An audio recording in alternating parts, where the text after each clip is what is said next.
थांबा, हे ऐकलत का? तुमचा व्हिडिओ कितीही भारी असला, तरी पहिल्या 3 सेकंदात जर तुम्ही प्रेक्षकांना पकडलं नाही, तर ते थेट स्क्रोल करतात. हाय, मी पल्लवी. आज आपण पाहणार आहोत हुक लाईन देण्याच्या 3 सुपरहिट पद्धती. First, negative hook. एक्झाम्पल: जर तुम्ही Instagramवर रील बनवत असाल, तर ही एक चूक तुमचं अकाउंट फ्रीज करू शकते. आता ही हुक लाईन का चालते? लक्षात ठेवा, माणसाला काहीतरी गमवायची भीती जास्त आकर्षित करते. Second, result oriented hook. Example: फक्त 10 दिवसात मी माझे 1000 फॉलोअर्स कसे वाढवले. हा हुक का चालतो? कारण लोकांना रिझल्ट बघायला नेहमीच आवडतात. Third, question hook.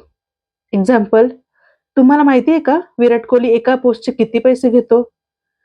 अशा प्रश्नांमुळे प्रेक्षकांच्या मनात कुतूहल निर्माण होतं आणि ते उत्तर शोधण्यासाठी व्हिडिओ पूर्ण बघतात. माझी एक पर्सनल टिप: तुमची हुक लाईन तुमच्या विषयाशी संबंधित असावी.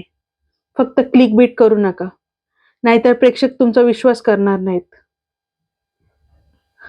तुमच्या पुढच्या व्हिडिओसाठी यातली कोणती पद्धत वापरणार कमेंट्समध्ये नक्की सांगा. आणि अशाच सोप्या टिप्ससाठी पल्लवी होम वाईब्सला फॉलो करा. नेक्स्ट व्हिडिओमध्ये आपण पाहूया व्हिडिओ बनवण्यासाठी कोणत्या सेटिंग्स करायच्या. चला भेटूया नेक्स्ट व्हिडिओमध्ये. बाय.